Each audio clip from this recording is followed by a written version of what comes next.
Hello, folks. My name is Weiss, also known as UV. So I'm going to talk about the fourth person in line running for the presidency. Like I said, no specific order. It's a random order that I picked up for the way I like and associate to their names. And this is the funniest name for me. Hopefully, I don't know how others see it, but that's my not my best friend to the wedding, Pete Buttigieg. I mean, if I write the name in a piece of paper and ask them to call it out, wedding, that would be the hilarious thing, because the first time, like I said in my earlier video, reading his name or understanding his name took me a lot of time. I spent like close to 10 minutes to see and get his pronunciation right, and then I got it phonetically right. I think it's Buddha Judge, not how it's spelled, but I geek. I mean, it's Buddha Judge. Get that, folks. So Pete is a very interesting and very exciting to run for presidency because he's only 38. He's one of the youngest to run for presidency. I mean, look, historically, not many young people have run for presidency. Like Barack was close. By the time he got out of presidency, all his black hair turned white. I mean, I think that's what one does to presidency. He was all black when he went inside. I'm pretty sure I saw that when he went and took over to office. But then when he came out of office, he was like all white in his head. So let's go to Pete Buttigieg. Pete Buttigieg has very interesting ideas about Supreme Court justice system. I will go through my section to explain more about him. That is story by numbers. 38, that's how old he is. 15, that's the proposal of number of judges for Supreme Court.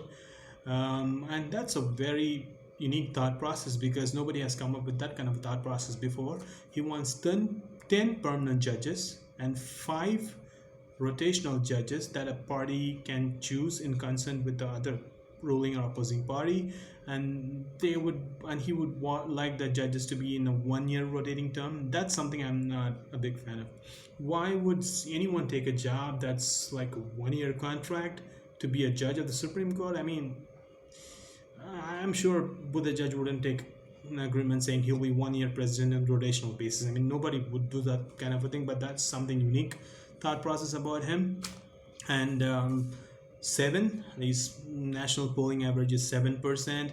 He's number 5 in news coverage, and he has an excellent fundraising campaign because he has increased his fundraising to many folds.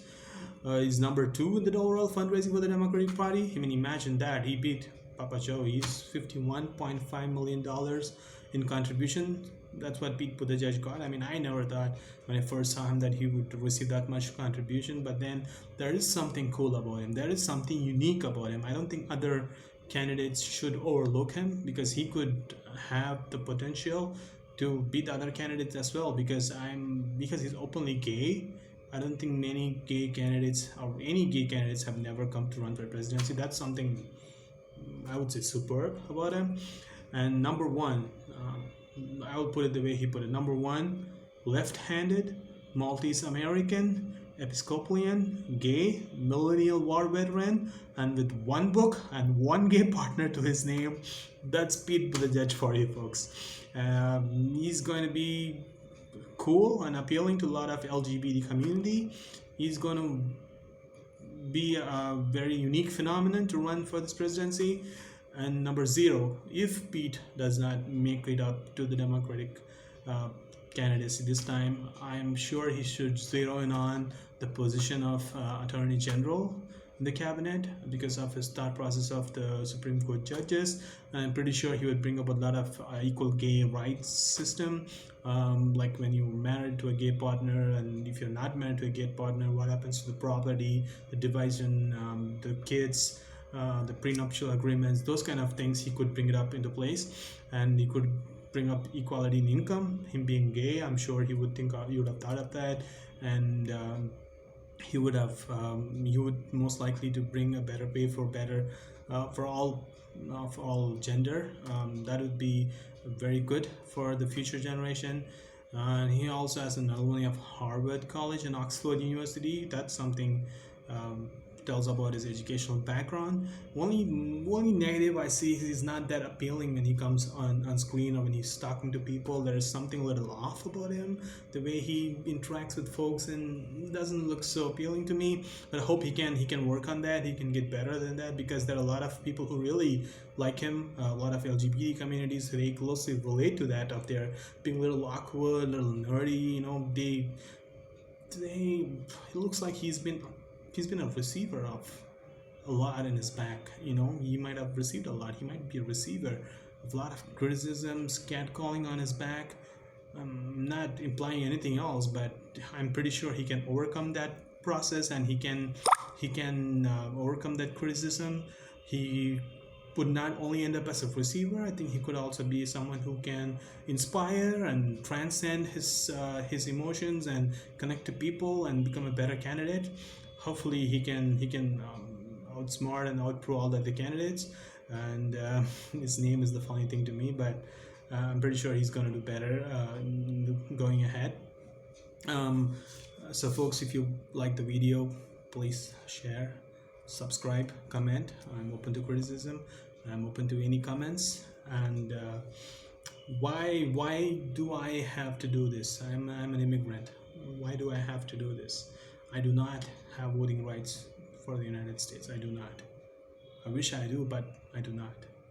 Because this is a very, very important election, folks. This is an election that could change all of our future. This is an election that could change not only yours or the people you know.